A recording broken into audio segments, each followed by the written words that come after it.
All right, this is the demonstration video for the program that I've made. Sorry if the screen doing that blinking thing is bothering you. It happens whenever I record my computer screen with my phone, and I don't know how to get rid of that, so please bear with it.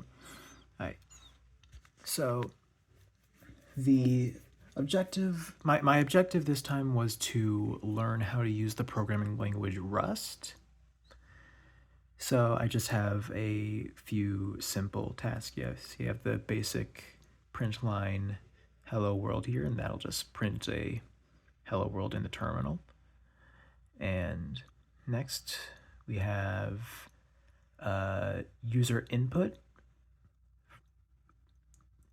So it first sets up a variable, and specifically it has to be set as mutable because in Rust by default they're unmutable, so they can't be changed once they're declared. So you have to be sure to set that specifically. And so it'll ask the user for their first name. Then this line reads the input and puts the value into the first variable. And the same thing happens here, but for the last variable, although I don't know why I put realizing that I put that in the wrong spot. Just move that real quick.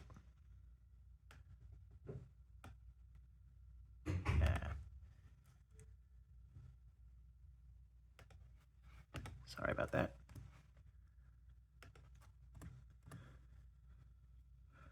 All right, and then it will print the first and welcome plus the first and last name of that were entered here. Next we have a deal with conditionals. I have two numbers set up, being number 1 and number 2. Number 1 is given the value of 28. Number 2 is given the value of 41.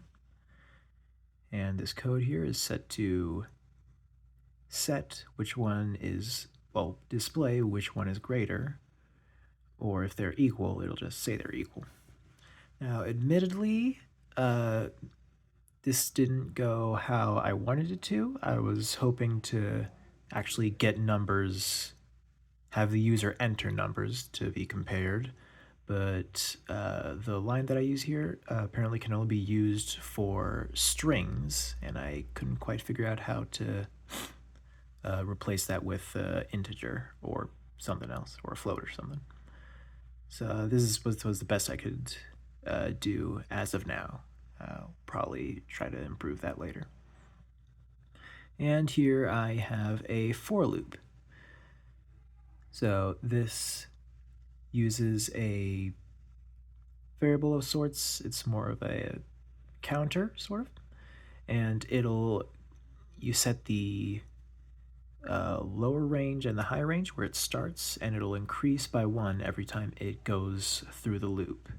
And it's not inclusive, so you have to type 1, you have to have the ending be 1 more than what you want it to. So since I have 16, it's going to go through the loop 15 times. What this is doing is it's checking if the current number that x is on is divisible evenly by 2, and if it is, it'll return that the number is even, and if it's not, it'll return that it is odd. And that is the end of my code here. So let's go back to the top and hit run. And you'll see first it says the hello world. Please enter your first name. I'll enter Zachary, as that is mine. It asks the last name. The terminal's not long enough to have name on the thing, so let me just, there we go. That looks better. Alright, so as Ciano. Yes, that is how you pronounce that, Ciano. And then it goes through that, and then it just kind of does all those at once. So number 2 is greater, as 41 is greater than 28, And then it goes through each of these, saying if they're even or odd, and that works. And that'll be it.